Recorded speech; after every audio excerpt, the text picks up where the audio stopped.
Good afternoon, everyone. It's good to be with you here again. Since last I spoke with you, one of our staff members brought to my attention this book, The Masters and the Path.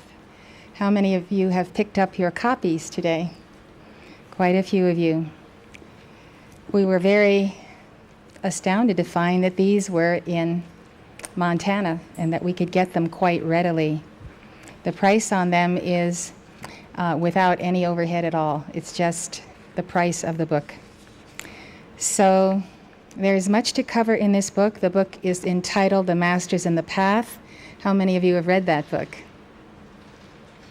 How many of you read it in the last week? Okay, this is by C.W. Leadbeater. There is an excellent 38 pages that open this book, but because of our time, I would like to ask you to turn to page 39 if you have the book. Perhaps share it with others. So, perhaps you can share it with those who have it. I have gone through this first chapter entitled The Way to the Master, the Entrance to the Path, and I have underlined what I consider to be the most salient points. If we have time, I will go on with chapter 4. Then when I come back again, I will begin at the beginning of the text, and by that time, all of you who are devotees here, I'm sure, will want to have your own copy and mark it. So this is the way to the Master, the entrance to the path. One of the reasons I decided to skip to this place is because it makes very clear through the Master El Morya, through Kuthumi, and the other adepts, that what they counsel us to do, they expect us to do. And they take on Chilas not frequently, but when they do, they give to those Chilas all that the Chilas can take. So I think this is a session about honor, about our beloved El Morya, about our beloved Kuthumi, who comes so close to us, especially in the early part of the book, when Leadbeater talks about having met El Morya and the closeness that they have had together. So my concerns are that although we may have been on the path 20, 30 years in this life, each of us may be doing things still that are an offense to the Masters, the adepts as they were when this book was written, now the Ascended Masters. So as I have been reading this day after day, late at night, early in the morning, able to get through it as I could, I had the very strong prompting from El Morya that he wanted us to start here because all of us, in some capacity, in some areas, are violating the very principles for which we stand. Only we can know this. Please, if you have your own book, underline your copy, make notes, and then resolve to change, but to change for good. Not to forget that you decided to make a change and then have forgotten, but that you literally change your life because you have understood something in this book wherein you can see that you could do better. So this is called the pupils. That's the section of it. The pupils, part 2. So I'm going to read it out loud because I wouldn't want to skip anything. I ask you to ponder it and take notes. So this is Leadbeater. There has always been a brotherhood of adepts. There have always been those who knew, those who possessed this inner wisdom, and our masters are among the present representatives of that mighty line of seers and sages. Part of the knowledge which they have garnered during countless eons is available to everyone on the physical plane under the name of theosophy. But there is far more behind. The Master Kuthumi himself once said smilingly, when someone spoke of the enormous change that theosophical knowledge had made in our lives and of the wonderful comprehensiveness of the doctrine of reincarnation, quote, "Yes, but we have lifted only a very small corner of the veil as yet. When we have thoroughly assimilated the knowledge given us and are all living up to its teaching, the Brotherhood will be ready to lift the veil further, but only when we have complied with those conditions. For those who wish to know more and to draw nearer, the path is open. So the path is open to everyone who wants to know more and to draw nearer to the ascended masters. At that time, the unascended masters. What it tells me is that if we want to draw nearer to the ascended masters, then we have to distance ourselves from the world. And that is what this book tells us. If we want to walk and talk with the adepts, then we cannot go into low centers of entertainment and into large cities where we're contaminated. Of course, we have to go to large cities some of the time. But the idea is, if you really want to be accepted as a Chila of a master, then you have to be obedient to what is most important to him. Very early in my experience with beloved El Morya, I began to understand what was important to him and what was not important. And I followed him and followed his profile to come to the place where I am. I had a master, a teacher, beloved El Morya, and I had Linello. But the man who aspires to approach the masters can reach them only by making himself unselfish as they are unselfish. Please write that down, because I think all of us can identify in ourselves somewhere, consciously or unconsciously, selfishness, where we put ourselves first. But the man who aspires to approach the masters can reach them only by making himself unselfish as they are unselfish, by learning to forget the personal self, and by devoting himself wholly to the service of humanity as they do. In her article on occultism versus the occult arts, Madame Blavatsky has expressed this necessity in characteristically vigorous language. True occultism or theosophy is the great renunciation of self unconditionally and absolutely in thought as in action. This sounds very severe, but I am giving you this book and this teaching so that you will never have a complaint for the rest of the days of your life before the ascended masters that you were not told. By giving you the law and the rules of these adepts, then you can soar to any heights that you aspire to. No man can stop you, no ascended master can stop you. So, at this juncture of our teaching, we come to the realization of how powerful is the individual and how free is the individual. We don't have to wait till someone gives a dictation. We don't have to wait till we are directed to do this or that. We are free agents of eternity. And we can go as high as we want to do, as high as we want to go, every day of our lives. So the great renunciation of self unconditionally and absolutely in thought as in action. The wonderful thing about this is that what we are renouncing is that which is unreal, that which is almost meaningless. So to give up something that is really our garbage is not a great sacrifice. When we start laying down our lives and giving our flesh and our blood, this is a higher path. It is altruism, and it throws him who practices it out of the calculation of the ranks of the living altogether. Not for himself, but for the world he lives, as soon as he has pledged himself to the work. I started counting how many times the word work comes into this book. It is all over the place. And the most important statement made is that the master will not ever tell you a work that you have to do. Because if the master tells you that, he is saying that he gets the good karma for telling you to do the work. So the theme of this, the pupils, the Chilas, is that we take initiative, We see what the Master's needs are, and we fulfill those needs. That way we balance karma and are in the service of the brotherhood. Much is forgiven during the first years of probation, but no sooner is he accepted than his personality must disappear, and he has to become a mere beneficent force in nature. It is only when the power of the passions is dead altogether, and when they have been crushed and annihilated in the retort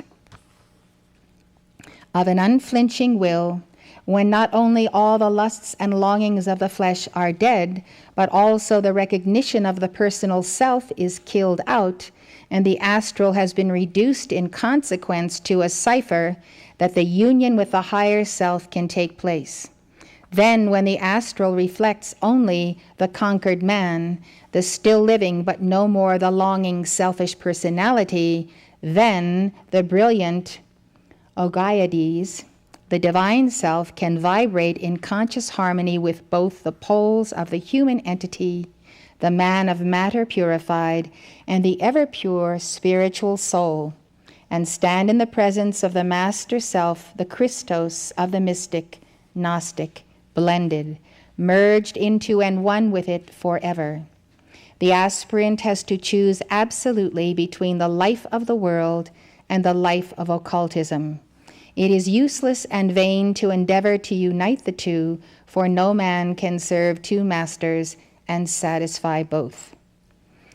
So in the very first opening pages, we come to the realization that whoever we are, whatever we become, it is our doing, and no master will do it for us. The point of view of the masters is so radically different from ours that it is difficult at first for us to grasp it. They have their private affections just as we have, and assuredly they love some men more than others, but they will never allow such feelings as those to influence their attitude in the very slightest degree when the work is in question. They will take much trouble over a man if they see in him the seeds of future greatness, if they think that he will prove a good investment for the amount of time and force spent upon him. There is no such possibility as the faintest thought of favoritism in the minds of these great ones. They consider simply and solely the work which has to be done, the work of evolution, and the value of the man in relation to it. And if we will fit ourselves to take part in that, our progress will be rapid. I myself am an impatient Chila. I want my progress to be rapid. I have always desired that because I have seen so clearly from the beginning that life is very short. And the years go by and the hours go by, and how we waste them. So when I see something that I know that is real, I go for it with all of my being. And I hope that you will do the same in connection with this teaching. The magnitude of the task. Few people realize the magnitude of this undertaking, and therefore the seriousness of what they are asking when they want to be taken as pupils. The adepts are dealing with the entire world in enormous comprehensive sweeps of power. They are influencing millions in their causal bodies or on the Buddhic plane, and all the time steadily, though by almost imperceptible degrees, raising the higher bodies of the people on a wholesale scale. And yet the same master who spends his life in doing that work will sometime turn aside and pay personal attention to little details connected with one pupil. How fortunate we should be if a master so looks upon us. All who dare to ask to become pupils should try to realize the stupendous character of the forces and the work, and the magnitude of the beings with whom they propose to come into contact. The least understanding of the greatness of all these things will make it clear why the adepts will not spend some of their energy on a pupil unless they have evidence that in a reasonable time he will add to the support of the world a strong current of strength and power in right direction. They live to do the work Circle it every time you find that work. They live to do the work of the logos of the system, and those of us who wish to draw near to them must learn to do likewise and live only for the work.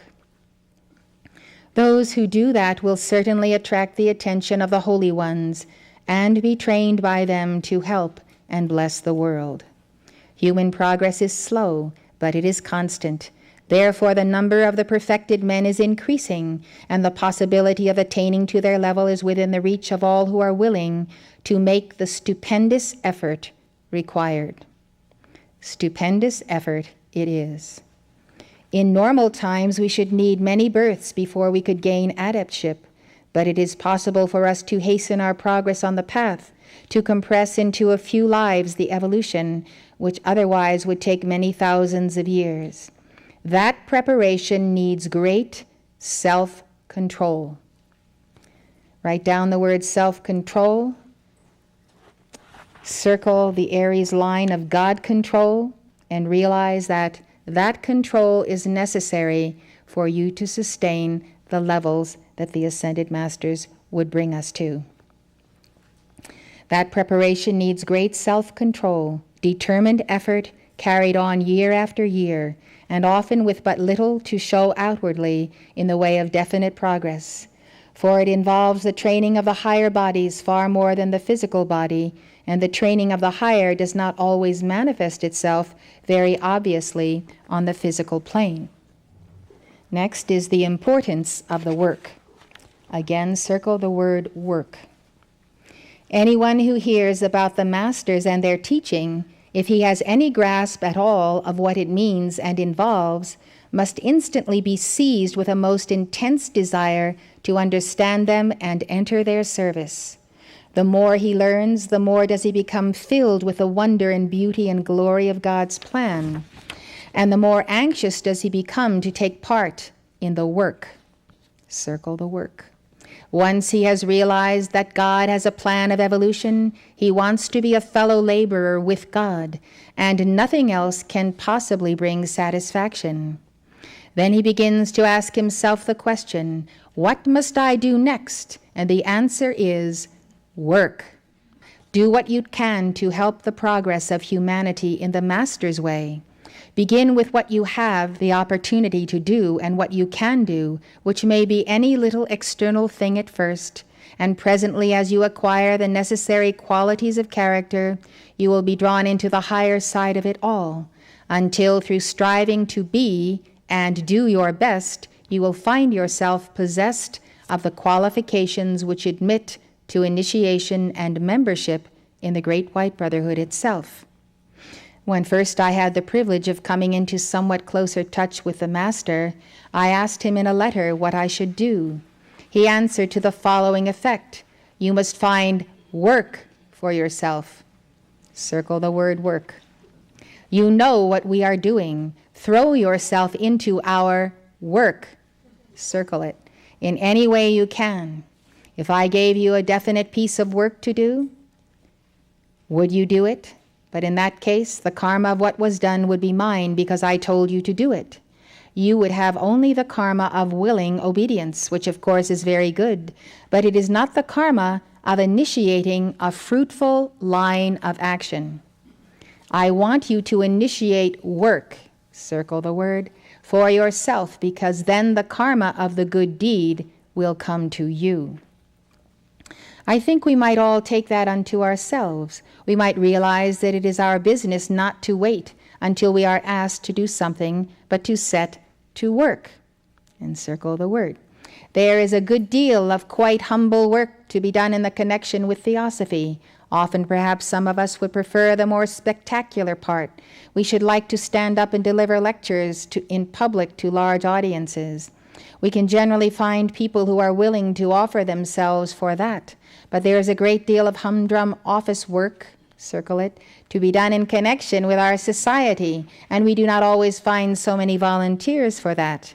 Reverence and love for our masters will lead us to be willing to do anything whatever in their service, however humble, and we may be sure that we are working in their service when we are helping the society which two of them founded.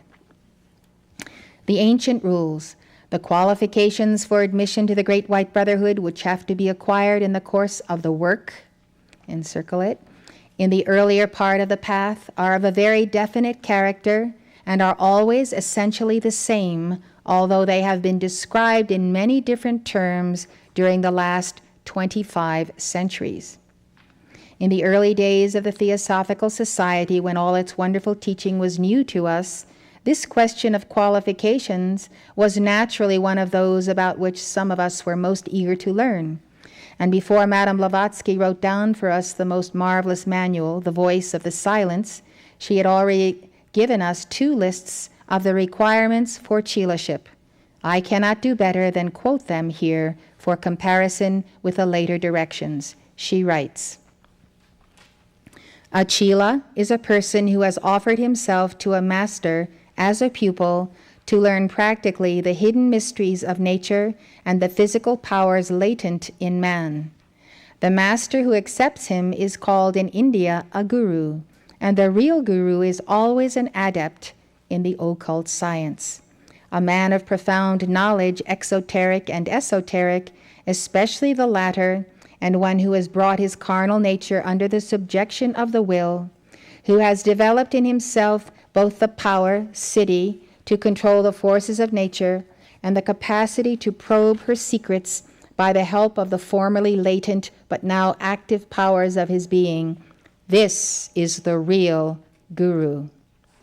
To offer oneself as candidate for Chilaship is easy enough. To develop into an adept is the most difficult task any man could possibly undertake. There are scores of natural-born poets, mathematicians, mechanics, statesmen, etc., but a natural-born adept is something practically impossible. For though we do hear at very rare intervals of one who has extraordinary innate capacity for the acquisition of occult knowledge and power, yet even he has to pass the self-same tests and probations, go through the self-same training as any less endowed fellow aspirant. In this matter, it is most true that there is no royal road by which favorites may travel.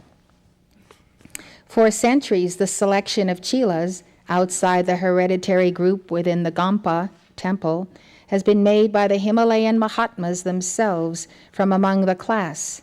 In Tibet, a considerable one as to number of natural mystics.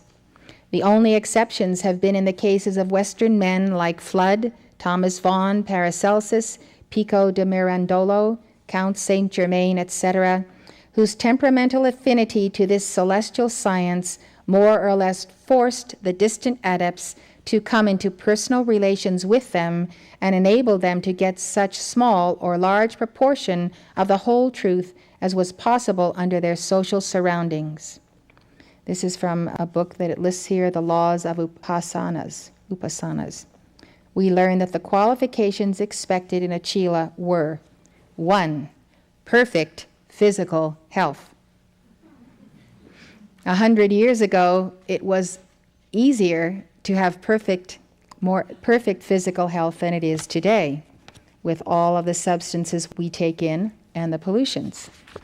And our Lord Maitreya has brought us to this place of practically ultimate pure air and so forth. Perfect physical health. Exercise 4 times a week, if possible. Keep your body fit, because the Master does not have a physical body. The Master needs your body. Remember that always. He needs your body. His greatest need. He needs your body, your spoken word, your voice, your giving of yourself to others who don't have the remotest concern that masters exist at all. 2, absolute mental and physical purity. 3, unselfishness of purpose, universal charity, pity for all animate beings. 4, truthfulness and unswerving faith in the law of karma, independent of the intervention of any power in nature, a law whose course is not to be obstructed by any agency, not to be caused to deviate by prayer or propitiation, exoteric ceremonies. What this means is according to the teachings of 100 years ago, is that we are not to try to dodge karma by any other means than to balance that karma. We are not to try to overcome that karma in this wise. 100 years ago, this is the statement. Today we realize that Saint Germain has given the violet flame for us to accelerate the balancing of our karma. So as we read these books, we need to remember that 100 years of Ascended Masters' teachings and presence in the earth has brought forward these teachings that began in Adyar. 5. A courage undaunted in every emergency, even by peril of life. 6. An intuitional perception of one's being, the vehicle of the manifested Avalokiteshvara or divine Atma spirit. 7. Calm indifference for, but a just appreciation of, everything that constitutes the objective and transitory world in its relation with and to the invisible regions. Such at the least must have been the recommendations of one aspiring to perfect Chilaship, with the sole exception of the first, which in rare and exceptional cases might have been modified. Each one of these points has been invariably insisted upon, and all must have been more or less developed in the inner nature by the Chila's unhelped exertions before he could be actually put to the test. In your books, is this given in fine print? It's not given at all? It's good that I have this copy. So take notes. When the self-evolving ascetic, whether in or outside the active world, has placed himself according to his natural capacity above, and hence made himself master of his sharira body, indriya senses, dosha faults, dukkha's pain, and is ready to become one with his manas, mind, buddhi, intellection or spirit intelligence, and atma, highest soul, i.e. spirit, when he is ready for this and further to recognize in atma the highest rule in the world of perceptions, and in the will the highest executive energy power, then may he, under the time-honored rules, be taken in hand by one of the initiates. He may then be shown the mysterious path at whose farther end is obtained the unerring discernment of phala, or the fruits of causes produced, and given the means of reaching apavarga, emancipation from the misery of repeated births, pratyabhava, in whose determination the ignorant has no hand. Now you may not have digested all of that, but you have internalized it.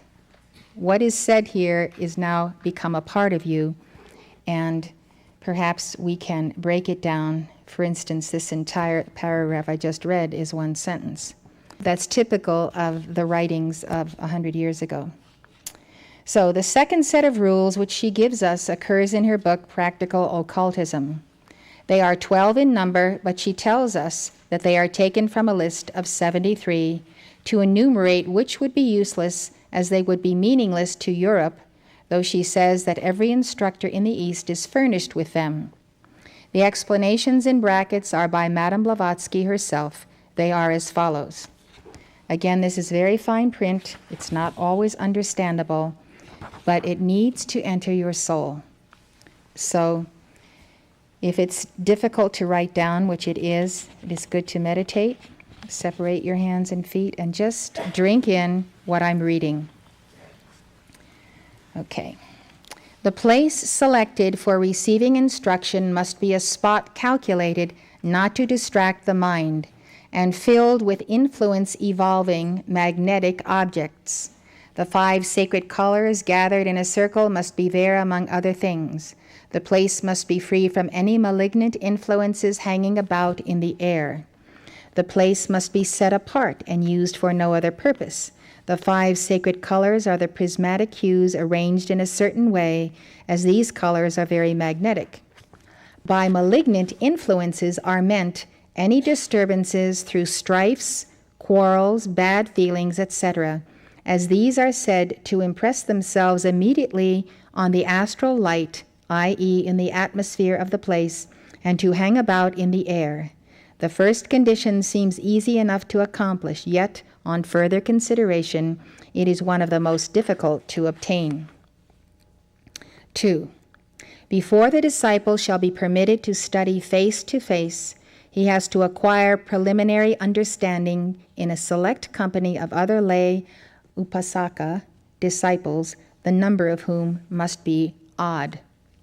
Face to face means in this instance a study independent or apart from others, when the disciple gets his instruction face to face either with himself, his higher divine self, or his guru. It is then only that each receives his due of information according to the use he has made of his knowledge. This can happen only towards the end of the cycle of instruction. 3. Before thou, the teacher, shalt impart to thy Lanu disciple the good, holy words of Lamrin, or shalt permit him to make ready for Dubched, thou shalt take care that his mind is thoroughly purified and at peace with all, especially with his other selves. Otherwise the words of wisdom and of the good law shall scatter and be picked up by the winds. These specific notations are explaining to us something that our souls know, which is that to get where we want to go, we must be disciples, and the core word of disciple comes with the word discipline, our self-discipline. Lorin is a work of practical instructions by Tsongkhapa in 2 portions, one for ecclesiastical and exoteric purposes, the other for esoteric use. To make ready for Dubched is to prepare the vessels used for seership, such as mirrors and crystals. The other selves refers to the fellow students. Unless the greatest harmony reigns among the learners, no success is possible. There's no equivocation here. Unless there is the greatest harmony reigning among the learners, no success of our endeavor can be possible. It is the teacher who makes the selections according to the magnetic and electric natures of the students, bringing together and adjusting most carefully the positive and the negative elements. 4. The upasaka, while studying, must take care to be united as the fingers on one hand. Thou shalt impress upon their minds that whatever hurts one should hurt the others, and if the rejoicing of one finds no echo in the breasts of the others, then the required conditions are absent, and it is useless to proceed. What we're seeing here is the adepts, the ascended masters, want to raise us into levels of the mental plane and of the etheric plane, both of those quadrants which we must transmute with violet flame, with self-correction in our own self-observation. The masters want to bring us to a higher state than we are as we are gathered at the physical level. And so these words sound complicated, but they are driving the point home even if they are difficultly written. So listen closely. Okay. This can hardly happen if the preliminary choice made was consistent with the magnetic requirements. The magnetic requirements I perceive to be the aura, the magnetism of the individual, and its strength, its yangness, its yinness, etc. It is known that Chilas, otherwise promising and fit for the reception of truth, had to wait 4 years on account of their temper and the impossibility they felt to put themselves in tune with their companions.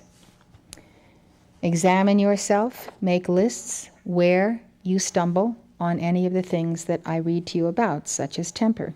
5. The co-disciples must be tuned by the guru as the strings of a lute, vina, each different from the others, yet each emitting sounds in harmony with all. Collectively, they must form a keyboard answering in all its parts to thy slightest touch, the touch of the Master. Thus their mind shall open for the harmonies of wisdom to vibrate as knowledge through each and all, resulting in effects pleasing to the presiding gods, tutelary or patron angels, and useful to the Lanu. So shall wisdom be impressed forever on their hearts, and the harmony of the law shall never be broken. 6. Those who desire to acquire the knowledge leading to the city's occult powers have to renounce all the vanities of life and of the world. Here follows enumeration of the cities. None can feel the difference between himself and his fellow students, such as I am the wisest, I am more holy and pleasing to the teacher, or in my community than my brother, etc., and remain an upasaka. His thoughts must be predominantly fixed upon his heart, chasing therefrom every hostile thought to any living being. It, the heart, must be full of the feeling of its non-separateness from the rest of beings, as from all in nature, otherwise no success can follow. Now when you hear the Master say, otherwise no success can follow, he means what he says. There's no ifs, ands, ors about it. That's the fact. That's the science. We want to rise in consciousness, gain more than our ascension, but gain adeptship on the way to our ascension, must listen to these words, because the Masters don't speak them again. This is why this book is somewhat like a Bible. You read it again and again and again, and it keeps reminding you of what is the straight and narrow path. 8. A Lanu disciple has to dread external living influence done, magnetic emanations from living creatures. For this reason, while at once with all in his inner nature, he must take care to separate his outer, external body from every foreign influence. None must drink out of or eat in his cup but himself. He must avoid bodily contact, i.e. being touched or touch with human, as with animal being. Many of you know who were in South America with me that wherever I went, everyone wanted to touch me and hold me and hug me, and when they got a hold of me, they wouldn't let go. I found this to be, and I knew that it was, a violation of the brotherhood. But I found that when I forbade it, the people became so sorrowful and so chagrined and so burdened as if they were being scolded as children that I could not refrain from continuing on with hugging them and so forth. I hope our South American students here will assist me on our next tour to South America to solve this problem. It says, no pet animals are permitted, and it is forbidden even to touch certain trees and plants. A disciple has to live, so to say, in his own atmosphere in order to individualize it for occult purposes. I am not going to lay down any laws that come from this book. I'm not going to tell you you can or cannot have animals. That's up to you. And I'm reminding us all that this is 100 years later, but I think we also understand some of these conditions in any case. Number 9, the mind must remain blunt to all but the universal truths in nature, lest the doctrine of the heart should become only the doctrine of the eye. That is empty, exoteric ritualism. 10, no animal food of whatever kind, nothing that has life in it, should be taken by the disciple. No wine, spirits, opium should be used, for these are like the lama yin, evil spirits, who fasten upon the unwary, they devour the understanding. Wine and spirits are supposed to contain and preserve the bad magnetism of all the men who helped in their fabrication, the meat of each animal to preserve the psychic characteristics of its kind. Now the violet flame has given us such a leap in consciousness and a leap in the ability to deal with these things as to make 1898 and now 1996 to look like they are eons apart. I can remember Morya talking to Mark and me about meat eating. And he simply said that if you're going to eat meat, you have to give twice as many violet flame decrees. So you can see the advancement since 1898. It is only by virtue of a strict observance of the foregoing rules that a Lanu disciple can hope to acquire in good time the cities of the Arhats, the growth which makes him become gradually one with the universal all. So considering the dispensations we have today that they did not have, such as balancing karma with 51% rather than the whole 100%, we are almost being coddled by this brotherhood. And in being coddled, I think then sometimes we take for granted that we're going to be rocked into the arms of everlasting life with hardly a tremor in our beings, when such is truly not the case. The first set of rules calls for no comments, as they are evidently of universal application and differ only in the form of their expression from those which have been given in later books. The second set is obviously on a very different footing. It is clearly formulated for Eastern students, and even among them chiefly for those who are able to devote their whole lives to their study, to live secluded from the world in a monastery or occult community. The mere fact that there are 61 other rules which would be meaningless to European pupils shows that they are neither intended for all nor necessary for progress upon the path, since many have trodden that path without knowing them. They are nevertheless of great interest and value as recommendations.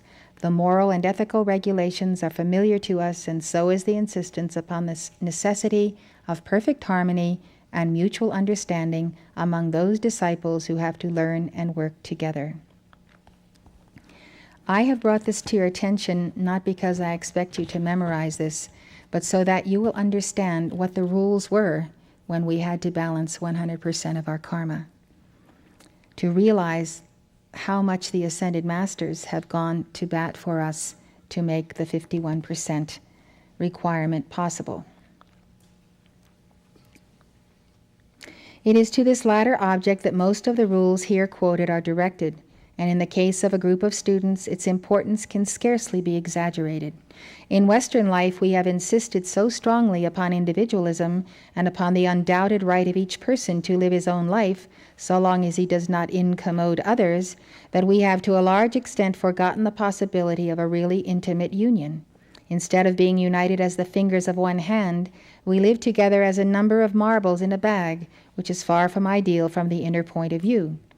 It might be supposed that these earnest exhortations to close comradeship are inconsistent with Rule 8, in which the Chila is instructed to avoid contact with others. This is not so, for the directions refer to entirely different matters. The suggestion that each man should have his own cup, yes, his own plate, knife, fork, and spoon also, is most excellent, for our present scheme of the promiscuous use of half-washed cutlery and crockery is revolting to persons of taste.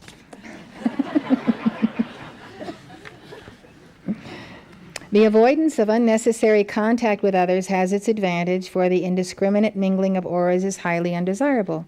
In the leisurely Indian life of the old days, it was so easy to escape uncomfortable proximity.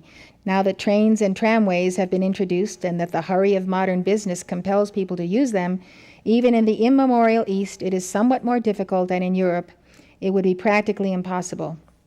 That is why a different method of dealing with this problem of propinquity is now offered to us. We can readily and effectively protect ourselves against undesirable magnetism by forming round our bodies a shell which will exclude it. Such a shell may be of etheric, astral, or mental matter according to the purpose for which it is required. A description of the various kinds and the way to make them will be found in my book on the hidden side of things, which also includes the beautiful story of the Alexandrian monks, showing that there is another way of protecting oneself from evil influence, which is even better than the formation of a shell, and that is by so filling one's heart with divine love that it radiates perpetually in all directions in the shape of torrents of love for one's fellow men, so that that mighty stream acts as the most perfect of shields against the entrance of any current from without. I'm going to now move along and not read to you every word, but read to you what I have bracketed for myself. I'm on page 50, but it doesn't match. So here is a paragraph right before "at the feet of the Master." It's my page 50 and 51. We find no condemnation of the married state in any of the 3 great guidebooks which are given to us to light on our way. The latest and simplest of these is Mr. J. Krishnamurti's wonderful little book, At the Feet of the Master.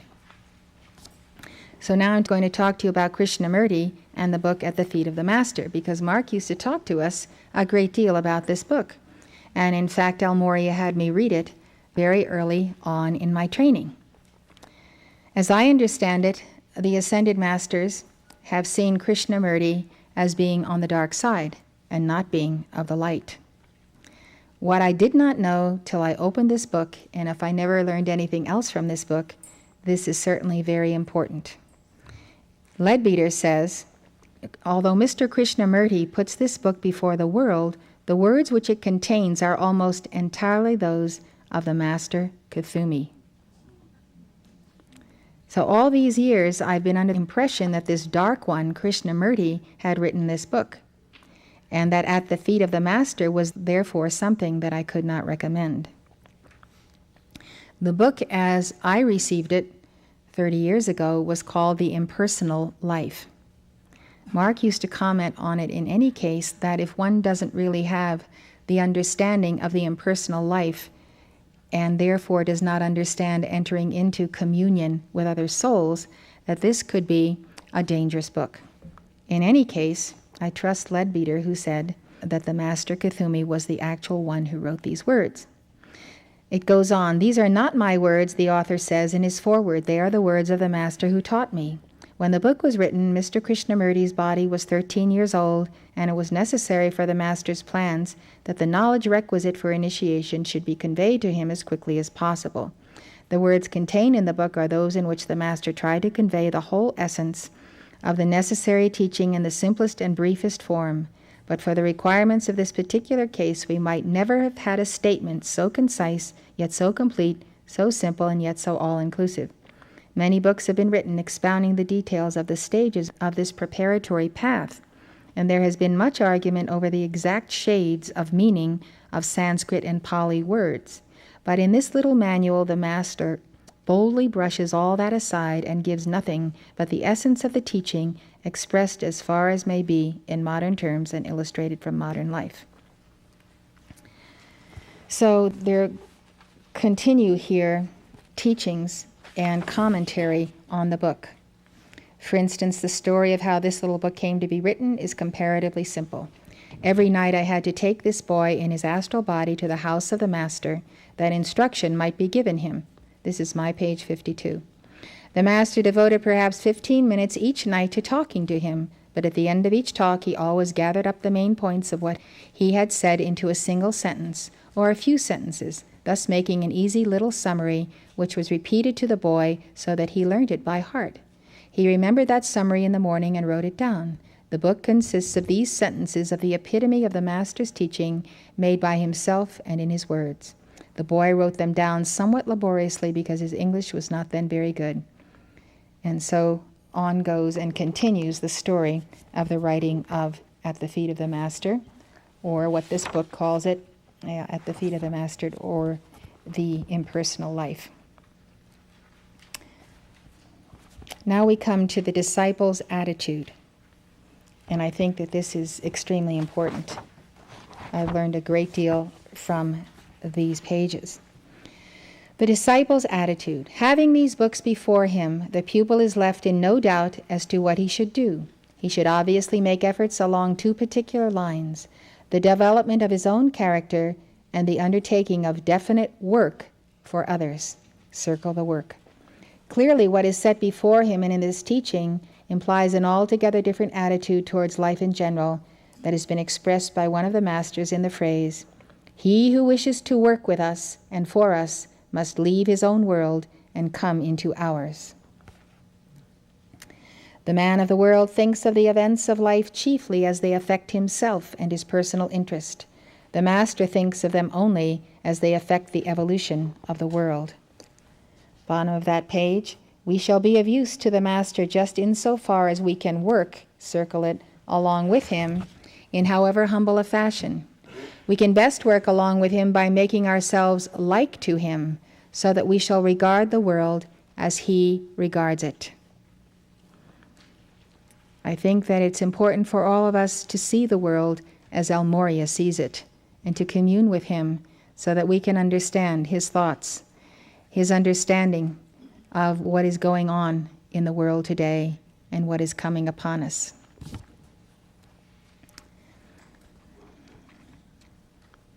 There is a poem which says, 3 doors there are to the temple, to know, to work, to pray, and they who wait at the outer gate may enter by either way. There are always the 3 ways a man can bring himself to the Master's feet: by deep study, because in that way he comes to know and to feel, and certainly he may be reached by deep devotion, long continued, by the constant uplifting of the soul towards him. And there is also the method of throwing oneself into some definite activity for him. But it must be something definitely done for him with that thought in mind. If there be credit or glory in this work, I do not want it. I do it in my Master's name. To him be the glory and praise. So, again, we see the concept of throwing ourselves into the work. Then going further on, but however much occupied a master may be, thought directed to him makes a certain impression, and although perhaps at the moment he may not take any notice, yet the touch is there, and he will know of that and will send out his love and his energy in response to it. I'm at the very bottom of page 54. The next heading is the Master's work. The question is sometimes asked as to what particular labor should be undertaken. The answer is that all good work is the Master's work. All the varied activities of daily life come within our endeavor to serve the Master, when we learn to do all in his name and for him. Yet in doing these things, the disciple must be ever on guard against self-deception, must see that he is not cloaking with the holiness of the Master's name what is underneath a selfish desire to wield power or handle money. The disciple of the Master has to look round and see what there is to do which is within his power. He must not look with disfavor upon the humblest task, thinking, I am too good for this. In the Master's business, no part is more important than any other, though some portions are more difficult than others and therefore require special training or unusual faculties or abilities. On 57 we read, the adept never forgets anything. He appears to be always in full possession of all that has happened to him, and so if he does cast even a most casual glance at a person, he will never thereafter overlook that person. Bottom of page 57. And then with a gentle kindness which is always so prominent a characteristic in him, he blended my consciousness with his in an even more intimate manner and raised it to a plane far higher than I could then reach. And from that elevation he showed me how the great ones look out upon the world. The whole earth lay before us with all its millions of souls, undeveloped most of them, and therefore inconspicuous. But wherever amidst all that mighty multitude there was one who was approaching even at a great distance the point at which definite use could be made of him, he stood out among the rest, just as the flame of a lighthouse stands out in the darkness of the night. Now you see, said the Master, how utterly impossible it would be that anyone should be overlooked who is even within measurable distance of the possibility of acceptance as a probationer. In other words, you cannot be lost. You cannot be lost on this planet, because as your light shines, the adepts, the ascended masters, instantly take note of you and begin to assist you on your path. It's a very comforting statement. We can do nothing on our side but steadily work, encircle the word, at the improvement of our character and endeavor in every possible way by the study of theosophical works, by self-development, and by the unselfishness of our devotion to the interests of others, to fit ourselves for the honor which we desire, having within our minds the utter certainty that as soon as we are ready, the recognition will assuredly come. But until we can be utilized economically, until that is to say the force spent upon us will bring forth through our actions at least as much result as it would if spent in any other way. It would be a violation of duty on the part of the Master to draw us into close relations with him. So we must give something to the Master, and that is the force that is spent upon us. We must then give in kind back to the Master in the form of the work. We may be quite sure that there are in reality no exceptions to this rule, even though we may sometimes think that we have seen some. A man may be put upon probation by an adept while he has still some obvious faults, but we may be sure that in such a case there are good qualities under the surface which far more than counterbalance the superficial defects. It is only the Master who can judge how far our faults affect our usefulness to him. We cannot tell exactly to what extent any failings of ours would react upon his work. Circle the word work. But he, looking at the problem from above, can see quite clearly all the factors in the case, so that his decision is always just and in the best interest of all. Another consideration which sometimes comes into play is the working of the law of karma. Like the rest of us, the great masters of wisdom have a long line of lives behind them, and in those lives they, like others, have made certain karmic ties, and so sometimes it happens that a particular individual has a claim on them for some service rendered long ago. In the lines of past lives which we have examined, we have sometimes come across instances of such a karmic link.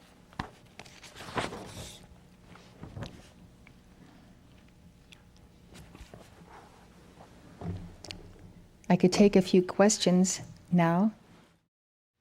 Hello, Mother. I have some conflicting thoughts about working on one's sacred labor, and I was hoping you could help me sort them out a little bit. On one hand, it seems like the next 3.5 years are so important that we need to really set everything aside that's not vitally important and give our decrees and our violet flame decrees and attend service. And then on the other hand, I know the need for a sacred labor to work on it. But the thing is, it seems like if you work on your sacred labor and devote your time and energy to that pursuit and try to gain some excellence in that labor, that it's going to take away energy from time and energy that you want to put into the decrees and the violet flame that we need to get through so we can get through these 3.5 years. And that's my conflict. It seems like if I... what is your sacred labor? I perceive it to be music.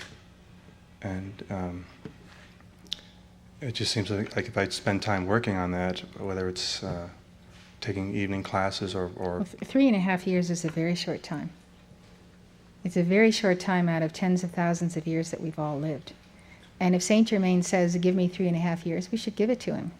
And in giving that, giving so much violet flame, so much estrellas, that we are utterly transformed in those 3.5 years and can approach our sacred labor at a much higher level because of our work in the court.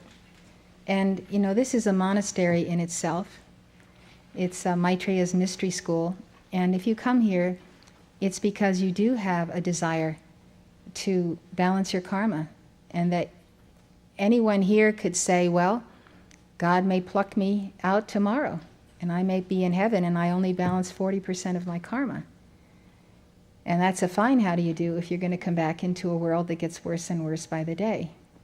I think it's a great safety valve that if you don't know that you have balanced 51% of your karma, to work at it so diligently and exceed the 51%, because it's like a needle. You know, you can get to 51%, get careless, fall back, make karma, and you have to do some more good works to make up for it.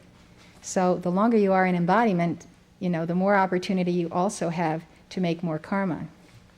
So I advise you to not stop at the 51% because it's too perilous to stop there. But I think there's no greater gift, and it's like every day the sun rises, and we expect it to rise even if we can't see it, even if it's a dark day. The sun rises. Will the sun always rise? No, will it always be there for me? Will I always have this opportunity to sit on this platform and give this teaching? And will you always have the opportunity to give your violet flame to the extent that no matter what you do thereafter, you know that you're home free? And Saint Germain always pays back 1,000-fold over to them, to us who serve him. That's my choice. Okay, thank you. Hello, Mother. My question is on Padmasambhava. I got one of his books, and I was trying to study it. And I find it very difficult because there's so many words there I don't understand, and I have to go back to the glossary, and then maybe I have to look up in another part of the glossary when those words in the glossary. I just...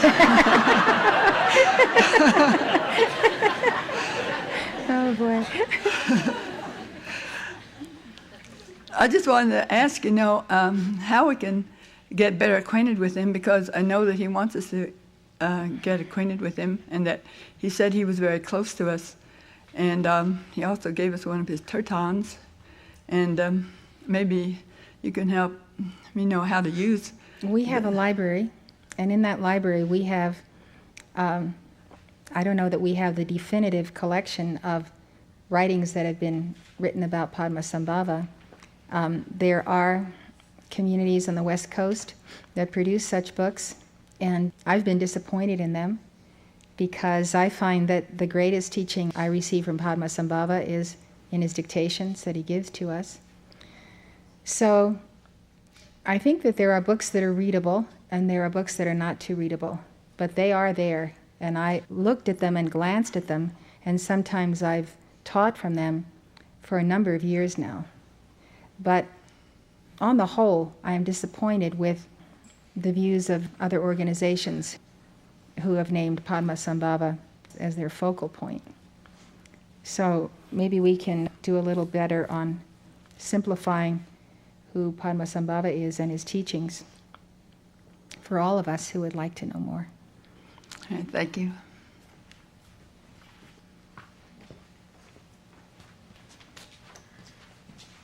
Hello. My question is, if you could talk to us a little bit about what the training of the higher and finer bodies entails that you mentioned earlier. I think that it's best to study this book.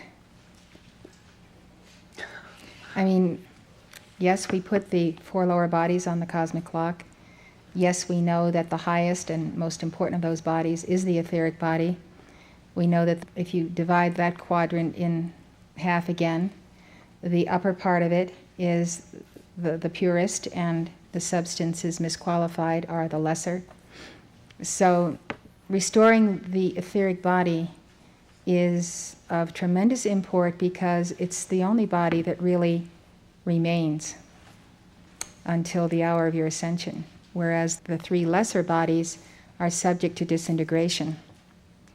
So personally, I think it's very important to direct violet flame calls into the etheric body, because when we have cleared that body, we will see the perfect matrix that God gave us in the beginning, because we will have cleared from it the misqualified substance and the karma. But you just can't compartmentalize 4 lower bodies. If we bring something negative to the etheric body, it will affect all the bodies. But it's the etheric body that we want to be certain that we are clearing at all times. Hi, Mother. Occasionally and periodically, I have a deep longing and intense pain in my heart. It often feels like it's a broken heart. And during these times, I do go to El Morya, and I just talk to him, and what I say to him repeatedly is that I miss him. I really do miss him. Why do you miss him? Do you want me to tell you why you miss him? Tell me why I miss him. Because you're in time and space. You think you are in time and space, and that in time and space you cannot be with him. But in fact, he is with you, and you are with him. I've been through this since 1973, when my prophet took his ascension from Colorado Springs. And if I forget that he is myself and that he is with me, and this could apply not only to my twin flame but to Morya, if I start thinking that there is distance in time and space between me and Lanello, then I can have a sense that I'm not one with him. And I have to say, wait a minute, he's with me always, and his presence is always over me. So how can you miss an ascended master who loves and adores you and is with you all the time? It's your sense of time and space. Knock it out, there is no time and space. And then you are in infinity with Morya. And you just have to remind yourself of that. We all have to remind ourselves that we're one with the masters and that they love us very deeply. Thank you.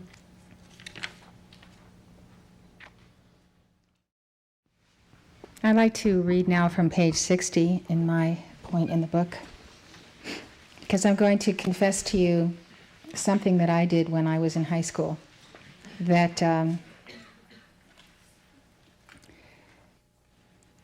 I didn't realize until later the wrong that I had done to an individual. So I'm going to start at the top of this page.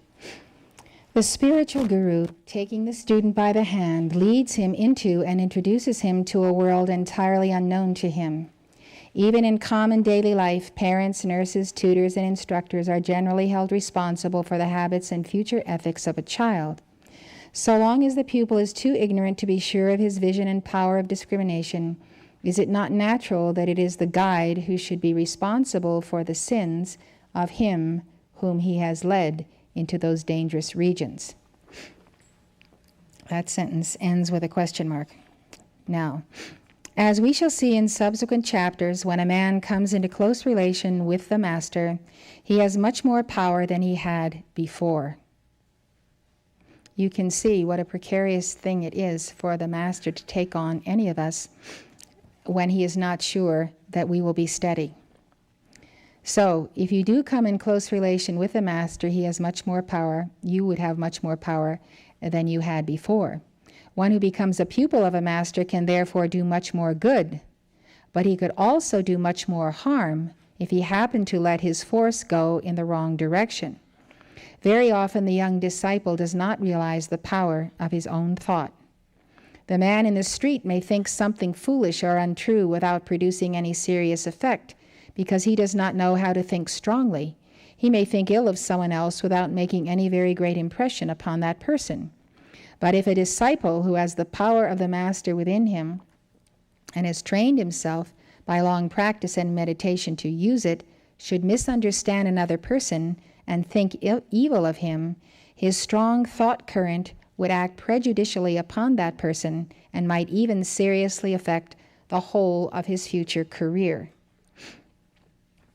So the next paragraph is a story that I remembered. It's not a story, it actually happened. But I remembered it when I read this paragraph. If the victim really had the undesirable quality attributed to him, the pupil's potent thought would intensify it. If no such quality existed, the same thought form would suggest it and might easily awaken it if it were latent, might even plant its seeds if there were as yet no signs of it. Sometimes the mind of a human being is in a condition of balance between a good course and an evil one. And when that is the case, the impact of a vivid thought form from without may be sufficient to turn the scale and may cause the weaker brother to embark upon a line of action, the result of which, for good or evil, may extend through many incarnations.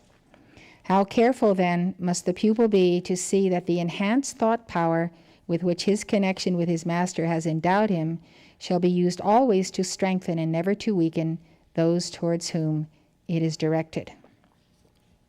Before I tell you what I did, I do want to say that over the many years of my teenage years and younger years, it took me a long time to realize that I had more power than other people, much to my own chagrin, because people react to people with power. And it took me many years into my late teens and 20s to realize that I had to tune myself down, tune my voice down, tune my vibrations and my energy down. So having said that, the following is an episode that transpired.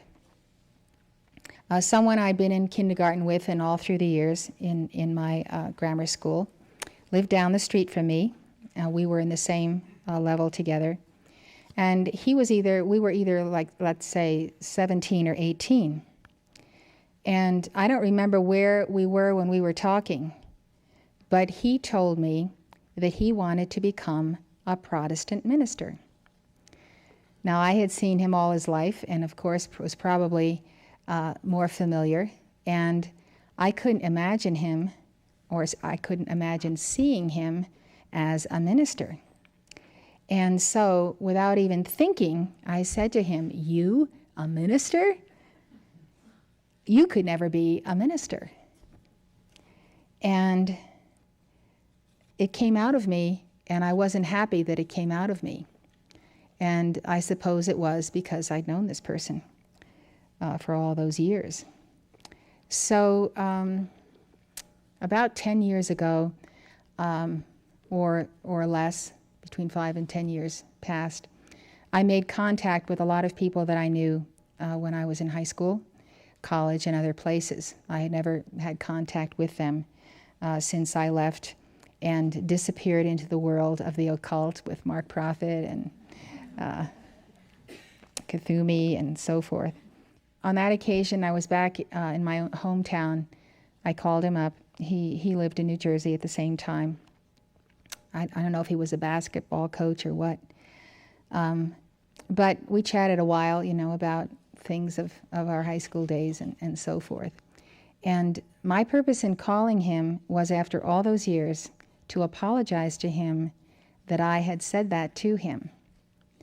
And I wanted to make that very definite statement that it was wrong of me to discourage him from being a minister, and that he might have been a very fine minister for all I knew. And, he said something like, "Oh, don't worry about it. He didn't become a minister for what reasons I don't know." And it was not belabored because it wasn't a big thing in his mind, but it was a very big thing in my mind. And I will not know to this day if he was destined to be a minister, and my words to him caused him to decide not to be a minister. And what happened was, and this is totally separate from this event, he went out for football and all the different sports, and he had a lot of coaches around him convincing him that he should be in sports. And so he never really took college seriously, and as a result of that, and probably not being in therapy, because I had talked to him several times, and he was always talking about the fact that he should have been in academics. He should have taken, his college years seriously and maybe gotten an advanced degree. And but he told me that he had 2 sons. Both of them had gone to Harvard, and both of them had had master's degrees from Harvard also. And so what he did not fulfill in his youth, he made sure that his sons did fulfill that. So, as I was saying a few minutes before, I will never know whether I influenced this person on the wrong road by my sudden impact of how it had hit me when he said he was going to become a minister. So this is the kind of teaching that is in this book, and when I looked at it, I decided I could do more for this person. I could send him a lot of violet flame and help him with his psychologically with violet flame, not by contacting him, to assist in unburdening him of the sense that he never made it big academically because he took the wrong road. So I think there are many little passages in this book that wake us up and say, no, we have some cleaning up to do in ourselves. We have some things to look at. We're not exactly where we ought to be on this path because we haven't read a book like this, and we haven't really sought the refinement of ourselves, the removal of stumbling blocks of things we do every day. For instance, getting annoyed or getting worried or doing this or doing that. And as you go through this book, you start realizing how important. Everything you think, everything you feel, everything you do is weighing on, will the master increase his sponsorship of you, or will he leave you there 10 or 20 years until you deal with such things as your psychology, things that are repeatedly done day after day, emotional things or whatever they might be.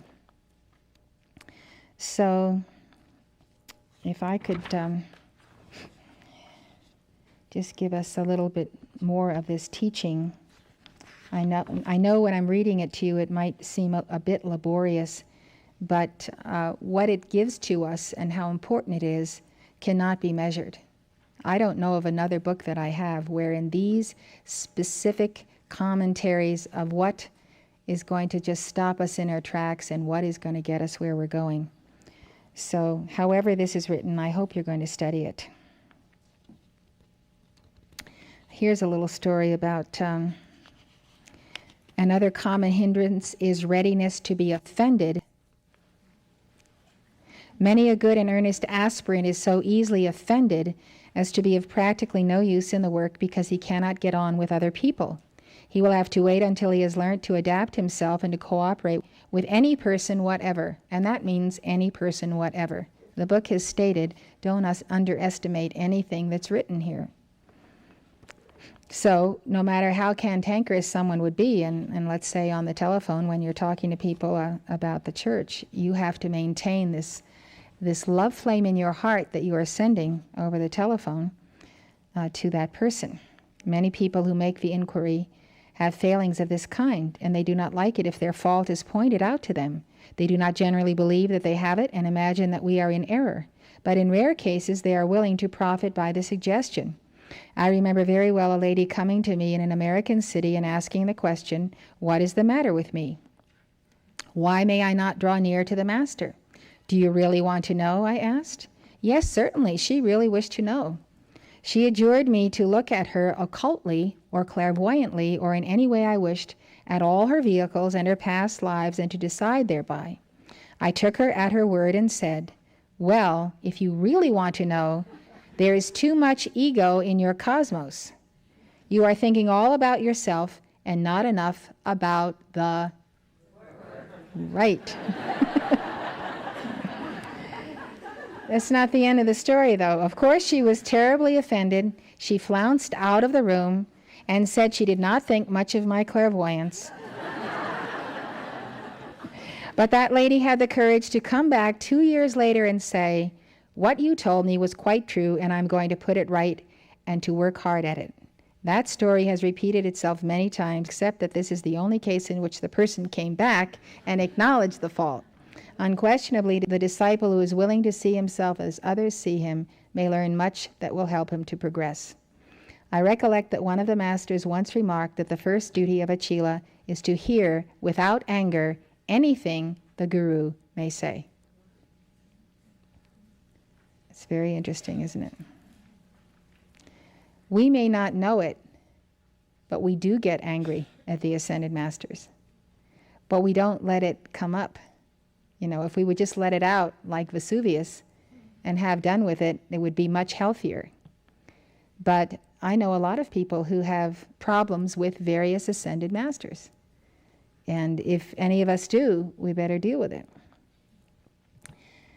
He should be eager to change himself, to get rid of his faults. Madame Blavatsky said, Chilaship has been defined by a master as a psychic resolvent, which eats away all dross and leaves only the pure gold behind. Then there is self-centeredness, is only another form of pride, but it's very prominent at the present day.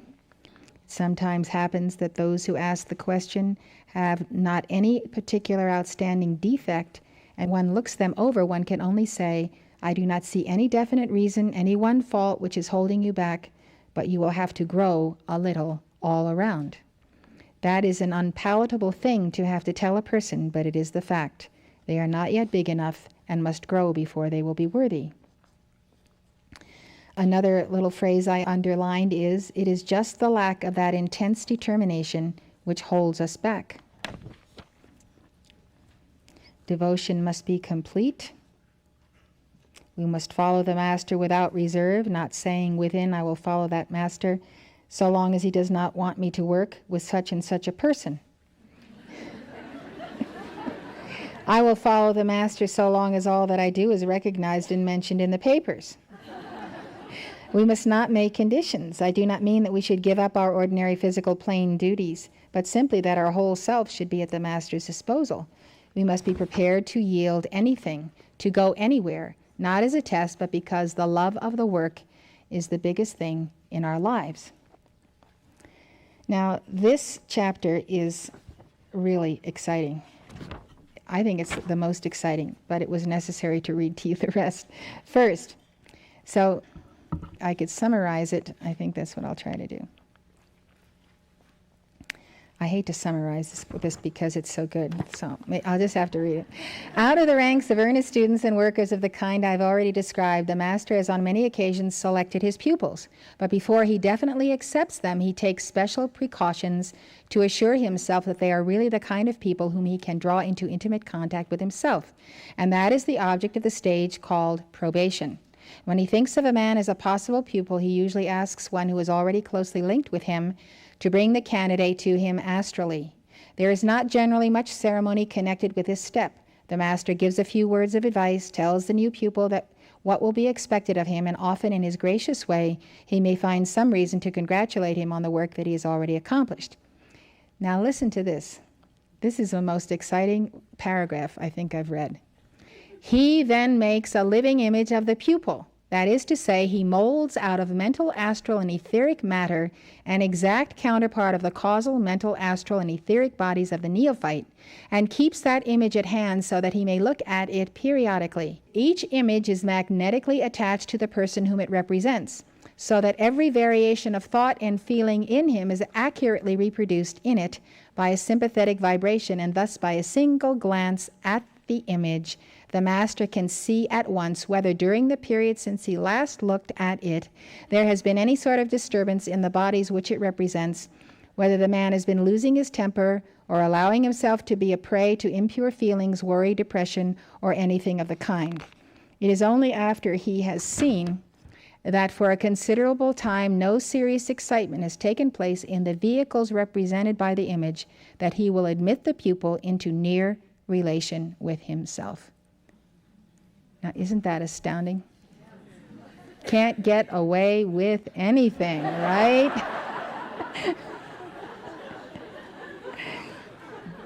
When the pupil is accepted, he must be drawn into a unity with his master, closer than anything we can imagine or understand. The master wants to blend his aura with his own, so that through it his forces may be constantly acting without special attention on his part. But a relation so intimate as this cannot act in one direction only. If among the vibrations of the pupil there are some which would cause disturbance in the astral and mental bodies of the adept as they react upon him, such union would be impossible. So then we look at ourselves immediately and we say, are there vibrations that we have, that we hold, that would cause disturbances in the astral and mental bodies of the adept, so that we could not be a Chila of any ascended master? Now that's what we're looking at. I wanted to read up to this because the material is very engrossing and should be read in a certain sequence. You know, that is astounding. And so we have to know ourselves so carefully. We have to know the parts of ourselves that may be irritated. There are all kinds of little sections here that show you what will happen if we are not in tune with a master through that astral body. So the prospective pupil would have to wait until he had rid himself of those vibrations. A probationary pupil is not necessarily better than other people who are not on probation. He is only more suitable in certain ways for the master's work, and it is advisable to subject him to the test of time, for many people swept upwards by enthusiasm appear at first to be most promising and eager to serve, but unfortunately become tired after a while and slip back. The candidate must conquer any emotional failings that he may have, and go on steadily working until he becomes sufficiently calm and pure. When for quite a long time there has been no serious upheaval in the living image, the master may feel that the time has finally come when he can usefully draw the pupil nearer to him. So it's all up to us, isn't it? It's all up to us. Nothing can stop us unless we allow it.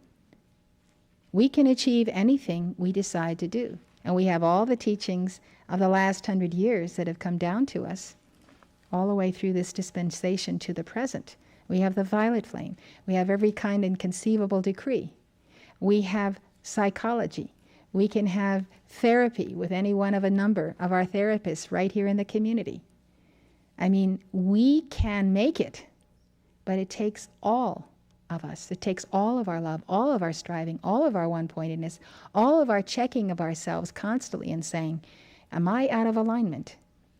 Am I irritable right now? Do I feel anger welling up in me because of this, that, or the next thing that I experienced? That monitoring of self is the gateway to self-mastery. We must not think of the living image as recording only defects or disturbances. It mirrors the whole condition of the pupil's astral and mental consciousness. So it should record much of benevolence and joyousness, and should radiate forth peace on earth and goodwill to men. Never forget that not only a passive but also an active goodness is always a prerequisite for advancement.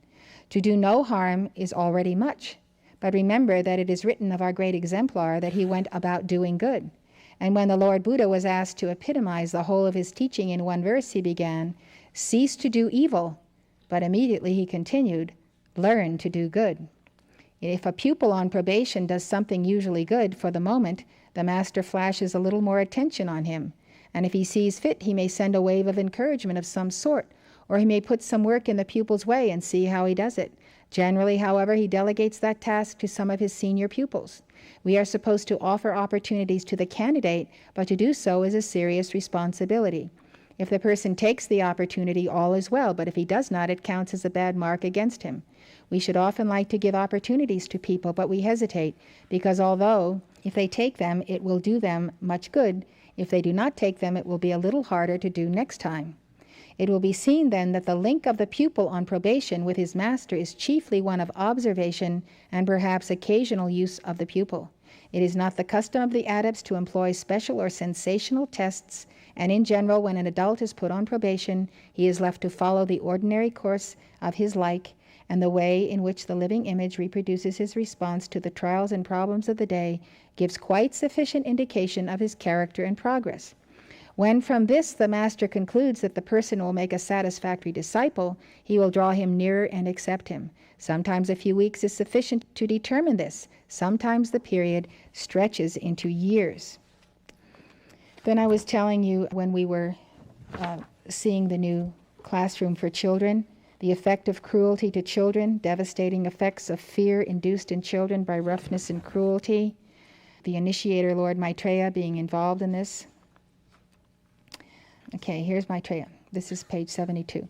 The initiator made an image of an aura with the most wonderful, delicate little puffs or touches or shoots of lovely color, of light playing over its surface as it were peeping out of it, and then drawing in again, and said, "Those are the seeds of the highest, noblest qualities of mankind, fragile, delicate as gossamer, to be developed only in an atmosphere of deepest, purest love, without one touch of fear or shrinking. He who, being otherwise ready, can unfold and strengthen them fully, may reach adeptship in that same life. That was the fate we had hoped for you, but those to whom I entrusted you, because they offended you in my service even before birth, allowed you to fall into the hands of this person who was so utterly unworthy of such a trust. This was your aura before the blight of his wickedness fell upon you. Now see what his cruelty made of you." Then the aura changed and twisted about horribly, and when it was still again, all the beautiful little shoots had disappeared, and in their place were innumerable little scars. And the Lord explained that the harm done could not be cancelled in the present life, and said, "I hope that in this life you will attain arhatship, but for the final consummation we must wait a while. In our eyes there is no greater crime than thus to check the progress of a soul."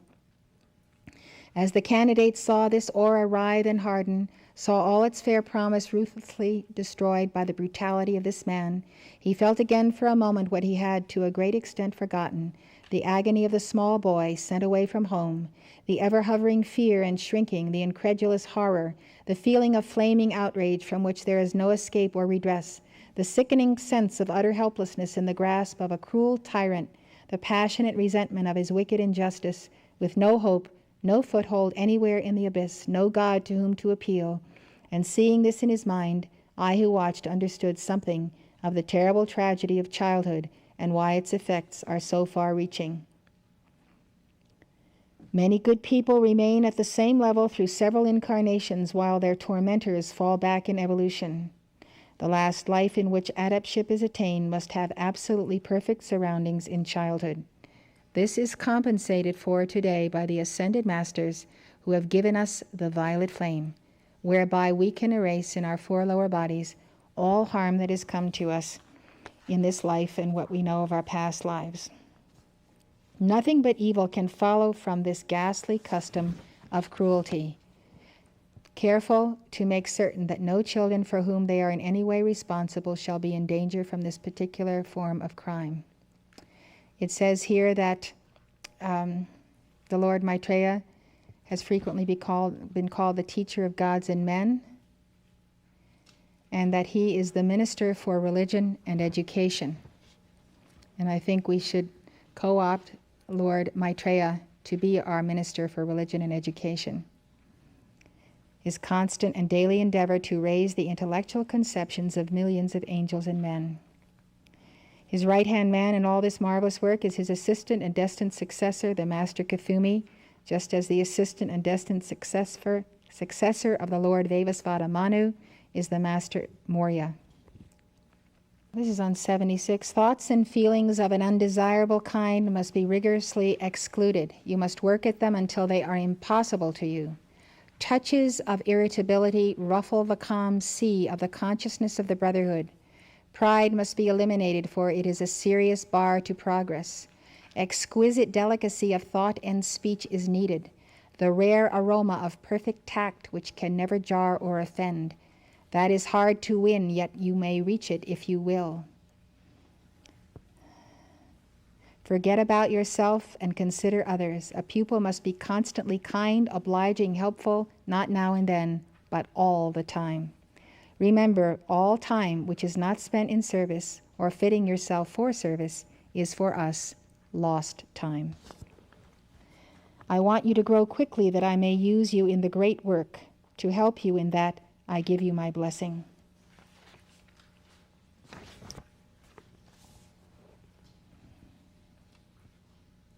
Devote oneself to helping others upon the upward path. We should live only to be a blessing to others. Repress even the slightest shade of irritability.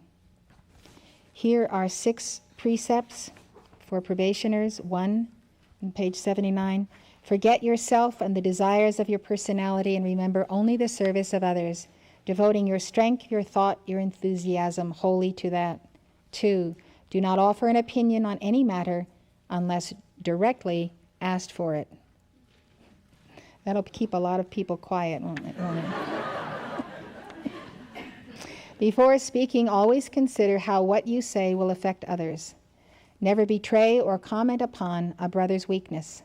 Remember that you have yet much to learn and therefore may often be in error, so speak with becoming modesty. When called, move at once, not waiting to finish what you happen to be reading or doing. If you are performing a duty of importance, explain very gently what it is.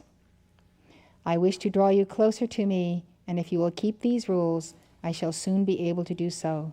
Meantime, my blessing rests upon you. So, this is a wonderful book. I think the more quickly we can all have our own copy, which should be quite easy because they are in Montana, and that we underline it and use it as our workbook and go over it until we know much of it by heart, we will have mounted to the levels of the ascended masters as they were the great initiates and adepts of their time, and as they went on to take their ascension. I'm quite certain that El Morya took his ascension in 1898, the same year in which, the exact same year in which I was assassinated. And I'm very grateful that I was, because I balanced karma to get into this century and keep on balancing karma. So I have a very tender place in my heart for the Ascended Masters, because I know my karma of like 28,000 years. I know what I've gone through to balance that karma. I know what the gift of the violet flame has meant to me. I know that El Morya's trusting us in founding this organization has given me, and it will ultimately have given millions, the opportunity to balance karma, to know this teaching, to use the violet flame. So, without community, without the oneness that we share and the common goals that we have, we would not be where we are, and we should think about that every day. I can tell you that honestly and truly, not a day goes by that I don't give thanks to Saint Germain that I was born in the United States of America. And I will tell you why. Because I was so locked up in European karma for so long that I thought I would never get out of that place. And Saint Germain finally picked me up and said, okay, you can be born in the United States and you don't have to go back anymore. So let it be said of all of us, if we don't make our ascension, we are going to not have anybody to blame but ourselves. Right? So I think you are born winners. We've got to put a little more fire, a little more urgency in what we have to do. We don't have forever. The sun may also rise, but the day might come when it doesn't rise. And we want to have our ducks in a row so we have the option of taking our ascension or being bodhisattvas and coming back. But if you don't create the option for yourself, then you're going to be in a pickle if you don't have that karma balanced. So it's my great rejoicing to be with you. I can't pick you out individually and specifically as to where I've known all of you, but I know in my heart that I have been with you for a long, long time. And just think of it. Just think how the Ascended Masters brought us to this land, this community, this opportunity. I tell you, thinking about where we've been and how we idled so long without having any dispensations in our favor in those years past, thousands of years past, and thinking what we have today, it just brings my heart to tears, really, of gratitude to the Ascended Masters. So let's use this as a textbook. It's a bit arcane, yes. It's a bit pedantic, but what's in here is so important. In fact, you probably should have your separate notebook or write in the book what you learned from that page that you hadn't known before. Or take a notebook and do it if you don't want to mess up your book. But I have found so many things that I could be more fastidious in, more careful in, more focused in. It's just like we can do better. We can do a lot better. And with this book, we know better. So we will do better. Thank you very much for today and every day.